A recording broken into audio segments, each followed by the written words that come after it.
নমস্কার, আমি সুস্মিতা চলে এসেছি আইটি নতুন ভিডিও নিয়ে। আপনাদেরকে আমি কথা দিয়েছিলাম যে 19th সেপ্টেম্বর যেহেতু আপনাদের এসএসসি ডে রয়েছে এবং এসএসসি ডেতে যেহেতু রেসপন্সিভ পেরেন্টিং নিয়ে কথা বলতে বলেছি, সেই জন্য আমি আপনাদের সাথে রেসপন্সিভ পেরেন্টিং নিয়ে ডিটেলে আলোচনা করব।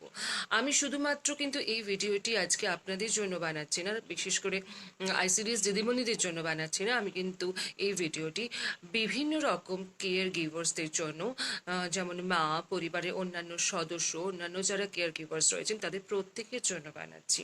তাই ভিডিওটি প্রথম থেকে শেষ পর্যন্ত দেখতে হবে আপনাদের, যদি আপনারা রেসপন্সিভ পেরেন্টিং কাকে বলে সেটি যদি ডিটেইলে বুঝতে চান। হয়তো আমি একটা এপিসোডে এই রেসপন্সিভ পেরেন্টিং বুঝিয়ে উঠতে পারবো না, কারণ রেসপন্সিভ পেরেন্টিং একটি ভীষণ গুরুত্বপূর্ণ ব্যাপার, এটা ডিটেইলের ব্যাপার। তাই হয়তো আমার 4-5টা এপিসোড হয়ে যেতেও পারে এই রেসপন্সিভ পেরেন্টিং আপনাদের বোঝাতে গেলে। রেসপন্সিভ পেরেন্টিং বলতে হলে প্রথমেই বুঝতে হবে পেরেন্টিং কাকে বলে। পেরেন্টিং মানে তো আমরা সবাই জানি যে অভিভাবকত্ব, কিন্তু অভিভাবকত্ব কাকে বলে, অর্থাৎ অভিভাবকত্বের গুরুত্ব কোথায় সেটা বোঝাটাই কিন্তু পেরেন্টিংয়ের আসল উদ্দেশ্য। একটা কথা ভীষণভাবে প্রচলিত আছে যে শিশুর প্রথম শিক্ষক হচ্ছেন তার মা, কিন্তু এখন কিন্তু সিচুয়েশন বদলে গেছে। এখন সমীক্ষা বলছে যে শিশুর প্রথম শিক্ষক হচ্ছে তার পুরো পরিবার। যদি প্রথমবার কোনো মহিলা মা হন, তাহলে তিনি মনে করেন যে তার পরিবারের যারা বয়স্ক মানুষ রয়েছেন তারা তার থেকে অনেক বেশি জানেন। যদিও এখন অনেক পড়াশোনা করে অনেকে মা হচ্ছেন, কিন্তু তবুও তারা মানেন যে তার পরিবারে যারা অভিজ্ঞ মানুষ রয়েছেন, যারা বয়স্ক মানুষ রয়েছেন, তারা তার থেকে অনেক বেশি জানেন, অনেক বেশি বাচ্চা হ্যান্ডেল করেছেন এবং তিনি তাদের কাছে অনেক অনভিজ্ঞ। তাই তিনি পুরোটাই ডিপেন্ড করে যান তার পরিবারের ওপর। সেক্ষেত্রে কিন্তু পরিবারই কিন্তু বাচ্চার উপর একটা ভীষণভাবে ইম্প্যাক্ট তৈরি করে, ইনফ্লুয়েন্স তৈরি করে। যেমন ঠাকুরদা, ঠাকুমা বা পরিবারের যদি কর্তা তার বাবা হন তাহলে বাবা, না হলে দিদিমা, দাদু, পিসি, এই সমস্ত মানুষরা কিন্তু পরিবারের সেই বাচ্চাটিকে উপরে একটা ইম্প্যাক্ট বা ইনফ্লুয়েন্স তৈরি করেন। আবার যদি তিনি প্রথম বাচ্চার মা নাও হন, তাহলেও কিন্তু অনেক কারণে আমাদের ইন্ডিয়ান সমাজে বিশেষ করে কিন্তু মা বাদ দিয়ে বাকি যে পরিবারের সদস্যরা রয়েছেন তারাই কিন্তু বাচ্চাকে বেশি হ্যান্ডেল করেন এবং বাচ্চার ব্যাপারে বেশি মতামত দান করে থাকেন। তাই অ্যাজ আ ইসিসি মেম্বার আমরা ইনভলভ করানোর চেষ্টা করছি পুরো পরিবারকে এখন এসএসসিতে। তার আগে বলে রাখি, সারা পশ্চিমবঙ্গে এই আর্লি ইসিসি অর্থাৎ আর্লি চাইল্ডহুড কেয়ার অ্যান্ড এডুকেশনের যে 100 জন স্টেট লেভেল মাস্টার ট্রেনার রয়েছেন, আমি কিন্তু তার একজন। তাই আমাদের প্রচুর ট্রেনিং হয়েছে এই আর্লি কেয়ার অ্যান্ড এডুকেশনের ওপরে বাচ্চাদের। সেই সূত্র ধরেই আমি বলছি যে আজকের দিনে দাঁড়িয়ে মায়ের থেকে কিন্তু বেশি জরুরি তার পুরো পরিবার, শিশুর পুরো পরিবার। তাই এসএসসিতে সবচেয়ে আগে ইনভলভ করান বাচ্চার পুরো পরিবারটিকে এবং তাদেরকে কাউন্সেলিং করুন। এবারে আমরা আসবো যে একটি শিশুর ওপর তার পরিবার কিভাবে ইনফ্লুয়েন্স ক্রিয়েট করতে পারে। আপনারা বলবেন যে একটা বাচ্চা যে পরিবার বলতেই কিছু বোঝে না, পরিবার কি তার সম্পর্কে কিছু জানে না, তাহলে পরিবার কি করে ইনফ্লুয়েন্স ক্রিয়েট করছে তার উপরে।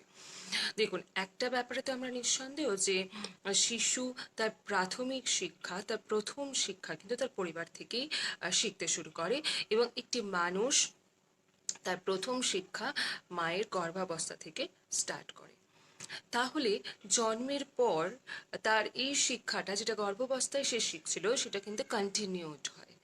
এবার পরিবারের মেম্বার্সদের হাঁটা চলা, ওঠা বসা, কথাবার্তা, চাল চলন সবটাই কিন্তু তার উপর একটা ইম্প্যাক্ট তৈরি করে।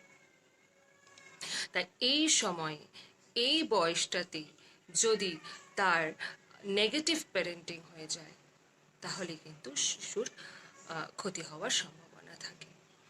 কারণ এই যে সায়েন্স এখন প্রমাণ করে দিয়েছে যে 0 থেকে 6 বছর বয়সের মধ্যে কিন্তু এই যে শিশুর যে ব্রেন ডেভেলপমেন্ট সেটা কিন্তু র্যাপিড হারে হয় রেস্ট অফ দ্য লাইফের থেকে।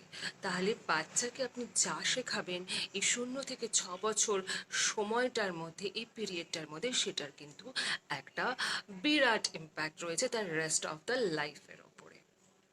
পজিটিভ প্যারেন্টিং না হয় তাহলে কিন্তু শিশুর বিভিন্ন যে ডেভেলপমেন্টস, আমরা আইসিডিএসে যারা কাজ করি তারা জানি যে আমাদের একটা মানুষের 5 রকমের ডেভেলপমেন্টস থাকে, যেমন cognitive developments, language development, physical development, 4 নম্বর সোশ্যাল ডেভেলপমেন্ট এবং 5 নম্বর হচ্ছে ক্রিয়েটিভ ডেভেলপমেন্ট।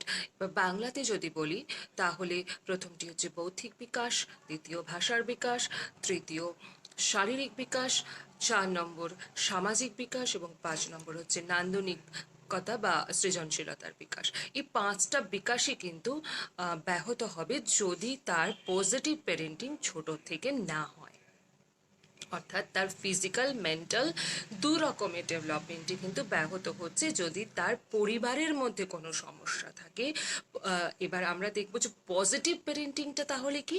পজিটিভ প্যারেন্টিং মানে হচ্ছে শিশুর পরিবারের একে অন্যের সাথে, এক সদস্যের সাথে অন্য সদস্যের পজিটিভ রিলেশনশিপ, তাদের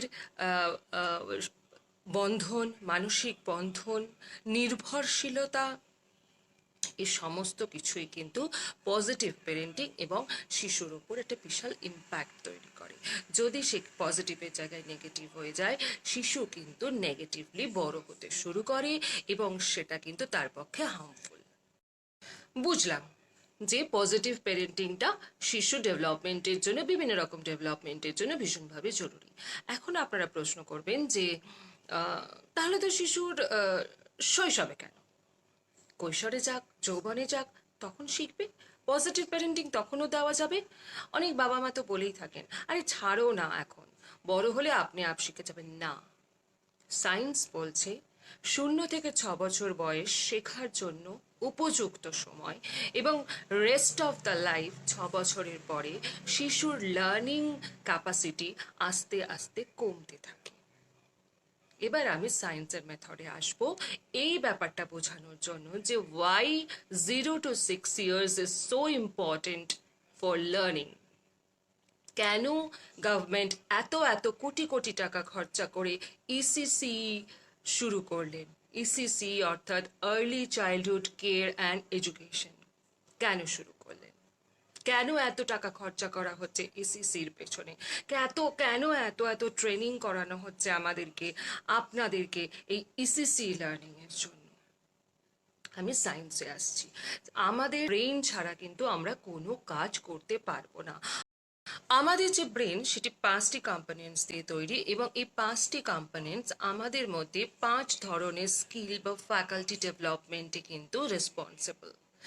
বিভিন্ন ধরনের কগনিটিভ যে ডেভেলপমেন্ট, সেগুলোর জন্য কিন্তু আমাদের এই ব্রেন রেসপন্সিবল। আপনি বড় হয়ে মাসল ফোলাতে পারবেন, আপনি বড় হয়ে রোগা মোটা হতে পারবেন, অর্থাৎ ফিজিক্যাল ডেভেলপমেন্ট আপনার এই ছোট বয়সের জন্য লিমিটেড নয়। আপনার ভাষার দক্ষতাও আপনি বড় হয়ে অনেকটা অ্যাকোয়ার করতে পারবেন, সামাজিকতাও অ্যাকোয়ার করতে পারবেন, কিন্তু আপনার কগনিটিভ ডেভেলপমেন্ট, আপনার ক্রিয়েটিভ ডেভেলপমেন্ট, এই দুটো ডেভেলপমেন্ট কিন্তু আপনার এই 0 থেকে 6 বছর বয়সের মধ্যেই কিন্তু র্যাপিড হারে হয়। এবং আমি সায়েন্স দিয়ে বুঝিয়ে দিচ্ছি যে কতটা র্যাপিড হারে হয়, সেটা শুনলে আপনারা অবাক হয়ে যাবেন এবং আপনারা প্রত্যেকে চাইবেন যে এই 0 থেকে 6 বছর বয়সটা আপনার বাচ্চার জন্য আপনি কোনোভাবে মিস করবেন না। প্রথম যে কম্পোনেন্টটির কথাতে আমি আসছি সেটি হলো সেরিবেলাম। এবারে আসবো সেরিবেলাম কি। সেরিবেলাম হলো ব্রেনের এমন একটি কম্পোনেন্ট যা মানুষকে ব্যালেন্স করা, রিদম করা, তারপরে কোঅর্ডিনেট করা, একটা জিনিসের সাথে আরেকটি জিনিস বা একজনের সাথে আরেকজন কোঅর্ডিনেশন যে ব্যাপারটা সেটা কিন্তু শেখায়। আমরা অনেক সময় বলে থাকি যে আমি তোমার মা, আমি তোমার বাবা, আমি তোমাকে আঙুল ধরে হাঁটতে শিখিয়েছি, তুমি আমাকে অবহেলা করছো। কিন্তু ব্যাপারটা কি সত্যি? ব্যাপারটা একদম সত্যি নয়। আমরা কিন্তু কোনো বাবা মাই কিন্তু শিশুকে আঙুল ধরে হাঁটতে শেখাই না। একদিন হঠাৎ আবিষ্কার করে ফেলি যে আমার বাচ্চাটা হঠাৎ করে উল্টাতে পাল্টাতে শিখে গেছে, ক্রল করতে শিখে গেছে, হঠাৎ করে একদিন দাঁড়িয়ে গেছে, হঠাৎ করে দিন হাঁটতে শিখে গেছে। তাহলে বাচ্চা বা মানুষ কিন্তু তার নিজের লার্নিং প্রসেসে শেখে, তাকে কিচ্ছু শেখাতে হয় না। সে নিজে নিজে প্রতিটা জিনিস শেখে। কে শেখায়? তার নার্ভাস সিস্টেম তাকে শেখায়। এই যে সেরিবেলাম, এই সেরিবেলামের গুরুত্ব কি? এই সেরিবেলামের গুরুত্ব হচ্ছে সে এই সমস্ত জিনিস, এই যে ব্যালেন্স করে, বাচ্চা যে ব্যালেন্স করে দাঁড়াচ্ছে, ব্যালেন্স করে উল্টাচ্ছে, ব্যালেন্স করে ক্রল করছে, একটা রিদমে হাঁটতে শিখছে, নাহলে সে পড়ে যাচ্ছে, আবার উঠছে, আবার সেটা নতুন রিদমে হাঁটছে, একজনের সাথে একজনকে কোঅর্ডিনেট করছে, কে বাবা, কে মা, কে ঠাকুরদা, কে ঠাকুমা, এইটি কিন্তু বাচ্চা সেই ছোট্ট বয়স থেকে শিখছে। এবং এই জন্মের পর 1 বছর বয়সে কিন্তু এই সেরিবেলাম 3 গুণ কাজ করে রেস্ট অফ দ্য লাইফের থেকে। ভাবুন তো, এই জন্মের পর প্রথম 1 বছর বয়সের মধ্যে বাচ্চা কত কিছু শেখে।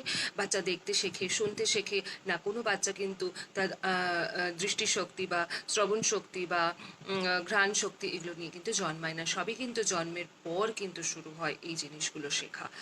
তাহলে সে দেখতে শিখছে, শুনতে শিখছে, সে ক্রল করতে শিখছে, সে দাঁড়াতে শিখছে, সে হাঁটতে শিখছে, সে মা বলতে শিখছে, সে বা বলতে শিখছে। তাহলে এগুলো তো তাকে আমরা শেখাই না, এগুলো সে নিজে নিজে শিখছে। কে শেখাচ্ছে? তার ব্রেন সিস্টেম। তাই সেরিবেলাম তার জন্মের 1 বছরের মধ্যে কিন্তু 3 গুণ কাজ করে রেস্ট অফ দ্য লাইফের থেকে। আর এই সময়টাকে আমরা কিন্তু অবহেলা করি, কারণ আমরা মা বাবারাই জানি না যে কোন বয়সটা অ্যাকচুয়াল বাচ্চার লার্নিং এজ। তাই বাচ্চাকে সায়েন্স বলছে 0 থেকে 6 বছর বয়সের মধ্যে শক্ত হাতে ধরুন এবং তাকে শেখান। শক্ত হাতে ধরা মানে কিন্তু মারধর নয়, তার রিকোয়ারমেন্ট বুঝে তাকে শেখান, তাকে স্টিমুলেট করুন। আমি পরে আসছি এই ব্যাপারটায়, আমি নেক্সট কম্পোনেন্টে আসছি, সেটি হচ্ছে অসিপ্টাল লোব। অসিপ্টাল লোবটা কি? অসিপ্টাল লোব হচ্ছে যা বাচ্চার ভিজুয়ালিটি তৈরি করে, অর্থাৎ বাচ্চাকে দেখতে শেখায়, রং, শেপ, ফিগার, যে কোনো জিনিস, যে কোনো কিছু মনে রাখতে শেখায় দেখে, তার ভিজুয়ালিটি তৈরি করে তার মধ্যে। এই যে ছোট বাচ্চা একটা কার্টুন দেখে যতটা কিছু মনে রাখতে পারবি, কার্টুনের কোন ক্যারেক্টারে কোন কালারের ড্রেস ছিল, কোন শেপের ড্রেস ছিল, আমরা বড়রা কিন্তু অতটা মনে রাখতে পারি না। আমরা ভাবি যে আমরা স্ট্রেসের কারণে মনে রাখতে পারছি না। না, আমাদের অসিপ্টাল লোব অতটা কাজ করে না যতটা একটা ছোট বাচ্চার মধ্যে কাজ করে।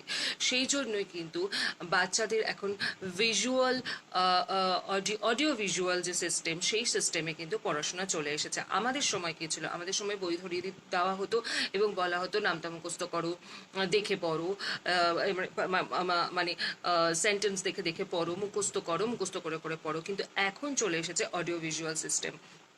0 থেকে 5 বছর বয়স চলে এসেছে প্লে স্কুল, এবং সেখানে অডিও ভিজুয়াল সিস্টেমে পড়ানো হচ্ছে। কারণ সায়েন্স বলছে যে পড়ে যতটা মনে রাখা যায় তার থেকে বেশি মনে রাখা যায় শুনে, শুনে যতটা মনে রাখা যায় তার থেকে বেশি মনে রাখা যায় দেখে।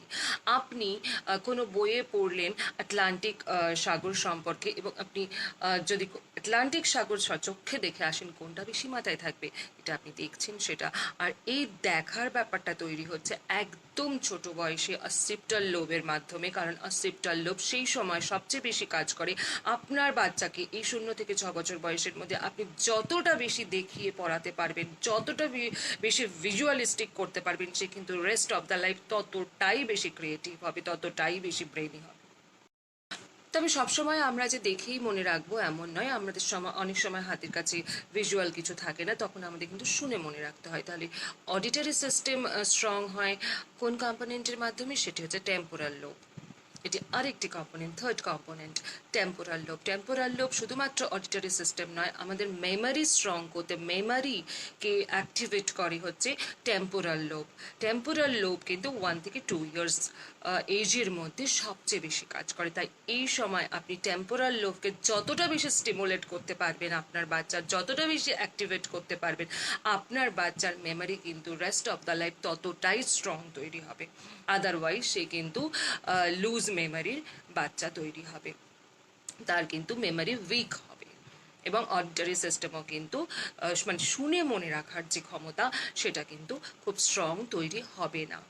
ফোর্থ কম্পোনেন্টে আমি আসবো, সেটি হচ্ছে প্যারিয়েটাল লোব। প্যারিয়েটাল লোব কি করে? আমাদের যে 5 সেন্সেস আছে, আমাদের যে 5টি ইন্দ্রিয় আছে, সেই 5টি ইন্দ্রিয়কে স্ট্রং করতে কিন্তু আমাদের প্যারিয়েটাল লোব কাজ করে। প্যারিয়েটাল লোবও কিন্তু এই 1 থেকে 5 বছর এজের মধ্যে সবচেয়ে বেশি কাজ করে। তাই যত বেশি পারবেন এই 1 থেকে 5 বছর বয়সের মধ্যে আপনার বাচ্চার প্রত্যেকটি ইন্দ্রিয়কে কাজ করান, প্রত্যেকটি সেন্স অর্গানকে কাজ করান। আমাদের যে 5টি অর্গান তার মধ্যে টেস্ট অর্গান কিন্তু একটি অর্গান। এবং আমরা ছোটবেলায় কি করি, আমরা ছোটবেলায় ছোট্ট বাচ্চাকে আমরা ভাবি যে ওর আর কি টেস্ট আছে, ওকে আমরা যা দেবো তাই খাবে। একটি বাচ্চার অত বায়না কেন হবে? কেন হবে না ভাই? একটি বাচ্চার টেস্ট বার সবচেয়ে বেশি স্ট্রং থাকে, আপনার আমার চেয়েও বেশি স্ট্রং। কারণ আমরা অনেকেরই অনেক রকম নেশা রয়েছে, চা খাওয়ার নেশা, পান খাওয়ার নেশা, দোক্তা খাওয়ার নেশা, জর্দা খাওয়ার নেশা, আরও তো বিভিন্ন রকম নেশা রয়েছে। তো আমাদের যে টেস্ট বার সেটা কিন্তু নষ্ট হয়ে যায় এই সমস্ত নেশার কারণে। কিন্তু একটি বাচ্চা যার সবে মাত্র টেস্ট বার তৈরি হয়েছে সেটি কিন্তু অনেক বেশি স্ট্রং। তাই আপনি ওকে প্রতিদিন মাছের ঝোল ভাত খাওয়াবেন, মেখে মেখে চটকে চটকে, সে খাবে কেন? সে রেস্ট অফ দ্য লাইফ তো খেতে শিখবে না, কারণ আপনি ওকে ওই 0 থেকে 6 বছর বয়সের মধ্যে তার টেস্ট পার্টটাকে গ্রো করাননি, তার যে পেরিয়েটাল লোভ সেটাকে আপনি স্টিমুলেট করেননি। এবং আপনি দোষ দিচ্ছেন বাচ্চা কিছু খায় না, বাচ্চার বুকের ওপর চেপে বাচ্চাকে বসে খাওয়াতে হয়। হ্যাঁ হবে, 100 বার হবে, যদি আপনি বাচ্চাকে ঠিক সময় স্টিমুলেট না করেন। আপনার বাচ্চাকে আপনি স্টিমুলেট করবেন 1 থেকে 2 বছর বয়সের মধ্যে, তারপর কিন্তু বাচ্চার আস্তে আস্তে পেরিয়েটাল লোভের ক্ষমতা আস্তে আস্তে কমবে। 5 বছর পর্যন্ত অ্যাক্টিভেট থাকবে, তারপরে কিন্তু আরও কমবে। এই সময়ের মধ্যে বাচ্চাকে আপনি যে হাবিটে তৈরি করবেন খাবারের, সেই খাদ্যাভ্যাস কিন্তু তার পরবর্তী বয়স অবধি রয়ে যাবে। এটা আপনারা নিজেদের থেকেও হয়তো, অভিজ্ঞতা থেকেও হয়তো আপনার সাথে একমত হবেন। আপনি বাচ্চাকে প্রতিদিন ওই চটকে চটকে মাছের ঝোল ভাত খাওয়াবেন, সে কেন খাবে ভাই? আপনাকে দিলে আপনি খাবেন না তো? আপনি বলবেন দূর, একই জিনিস কি প্রতিদিন খেতে ভালো লাগে নাকি, একই মাছ প্রতিদিন খেতে ভালো লাগে নাকি? তাহলে একটি বাচ্চা কেন খাবে? সে তো মানুষ, তার টেস্ট বার তো আমাদের থেকেও স্ট্রং বললাম, তাহলে সে কেন খাবে? তার টেস্ট বারকে আপনি ঘুরিয়ে ফিরিয়ে বিভিন্ন জিনিস খাইয়ে, ঘরে তৈরি জিনিস খাওয়ান, কিন্তু বিভিন্ন রকমভাবে বিভিন্ন টেস্ট তৈরি করে তাকে খাওয়ান, দেখবেন তার টেস্ট বার অনেক বেশি অ্যাক্টিভ হচ্ছে এবং সে বিভিন্ন রকম জিনিস কিন্তু বড় হলে খেতে শিখবে। দোষ দিয়ে লাভ নেই বাচ্চাকে, আপনি তৈরি করছেন, আপনার পজিটিভ প্যারেন্টিং দরকার এখানটায়, আপনি স্টিমুলেট করছেন বাচ্চাকে। বাবা মাই কিন্তু দায়ী, তার পরিবারই কিন্তু দায়ী একটি বাচ্চার গড়ে ওঠার পেছনে। এই জন্যই এই কথাটি বলা হয় যে একটি বাচ্চা মানুষ আনতে সময় লাগে না, কিন্তু তাকে মানুষের মতন মানুষ করতে কিন্তু প্রচুর পরিশ্রম ব্যয় করতে হয়। মানুষের থেকে আলাদা হয়। দেখবেন অনেক মানুষের রং চেনার ক্ষমতা, একটি রঙের সাথে আরেকটি রঙের ডিফারেন্স করার ক্ষমতা বেশি, আমাদের থেকে বেশি। কেন বলুন তো? তার সে অসেপ্টাল লোভ অনেক বেশি ক্রিয়েটিভ করা হয়েছিল, তার বাবা মা বা তার পরিবার অনেক বেশি স্টিমুলেট করে দিয়েছিল যখন সে ছোট্ট ছিল। বড় হওয়ার পর কিন্তু এগুলো কমে যায়। আর লাস্ট এবং সবচেয়ে যেটি মানে একদম স্পেশাল, সেটি হচ্ছে আমাদের পার্সোনালিটি, প্রত্যেকটি মানুষের পার্সোনালিটি। এক একটা মানুষের এক এক ধরনের পার্সোনালিটি হয়, কারো স্ট্রং কারোর উইক না। স্ট্রং উইক বলে কোনো পার্সোনালিটি হয় না, পার্সোনালিটি হয় either developed or under developed. এই যে ডেভেলপ পার্সোনালিটি, এটার জন্য রেসপন্সিবল আমাদের ব্রেনের যে কম্পোনেন্ট, তার নাম হলো ফ্রন্টাল লোব। যাদের পরিবার 18 মাস থেকে 2 বছর বয়সের মধ্যে সবচেয়ে বেশি ফ্রন্টাল লোবকে অ্যাক্টিভেট করে থাকেন বা স্টিমুলেট করে থাকেন, তাদের বাচ্চা কিন্তু ডেভেলপ পার্সোনালিটি নিয়ে বড় হয়। যেমন রিজনিং ক্ষমতা তার, যে কোনো প্রবলেম সলভিং, তার সোশ্যাল বিহেভিয়ার দেখবেন একদম আলাদা হয়। তাহলে পজিটিভ প্যারেন্টিংটা কি? আমি কিন্তু 5 ধরনের কম্পোনেন্ট আপনাদের সাথে আজকে আলোচনা করে দিলাম। তাহলে পজিটিভ প্যারেন্টিংয়ের এখানে কাজ কি? পজিটিভ প্যারেন্টিং হচ্ছে পজিটিভলি স্টিমুলেট করা। বাচ্চার ভেতরে সব রয়েছে, আপনাকে শুধু জানতে হবে তার লার্নিং এজ এবং কিভাবে আপনি স্টিমুলেট করবেন। সেই যে 5টি কম্পোনেন্ট, সেই কম্পোনেন্টকে আপনি কিভাবে স্টিমুলেট করবেন, বাইরের থেকে ধাক্কা মারবেন, পুশ করবেন, যে সেই ব্যাপারটি যেন ভেতরে ভেতরে ঘটে বাচ্চার মধ্যে, এবং বাচ্চা খুব তাড়াতাড়ি ডেভেলপড হয়ে যায় এবং এতটাই শিখে ফেলে যে রেস্ট অফ দ্য লাইফ তার যে বিকাশ, যে ব্যাপারটা ডেভেলপমেন্ট ব্যাপারটা, সেটা যেন অনগোয়িং থাকে। আপনি অ্যাক্টিভেটই করলেন না, আপনি একটা জানলাকে দিনের পর দিন, বছরের পর বছর আপনি খুললেনই না, তাহলে জানলা দিয়ে আপনি কিভাবে এক্সপেক্ট করবেন যে ঠান্ডা হাওয়া বয়ে আসবে? জানলাটি তো বন্ধ থাকার কারণে, মাসের পর মাস, দিনের পর দিন, বছরের পর বছর বন্ধ থাকার কারণে জানলাটি জ্যাম হয়ে গেছে। সেই জানলাটিকে আর দেখা যাবে একটা সময় গিয়ে খোলাই গেল না, ভাঙতে হবে। ভেঙে কি লাভ হবে? তাতে ক্ষতি হবে।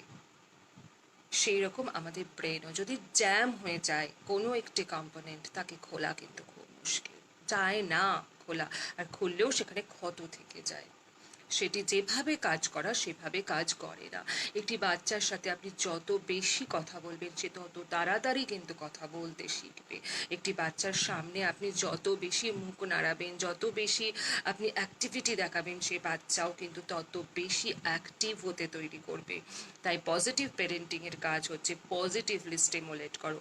আমি পরবর্তী ভিডিওতে আসবো, ভিডিওটি আজকে অনেক লং হয়ে যাচ্ছে তাই আমি আর বাড়াবো না। আপনারা শেষ অবধি যদি ভিডিওগুলো দেখেন তাহলে বুঝবেন যে রেসপন্সিভ প্যারেন্টিং কতটা জরুরি এবং কোন বয়সের মধ্যে জরুরি। আমি আজকের ভিডিও আর লং করছি না, আমি এখানেই শেষ করছি। পজিটিভ প্যারেন্টিং নিয়ে আমি পরের দিন আসবো, যে পজিটিভ প্যারেন্টিংটা কি। আমি আজকে শুধু এটুকু বললাম, পজিটিভ প্যারেন্টিং মানে হচ্ছে পজিটিভলি স্টিমুলেট করা।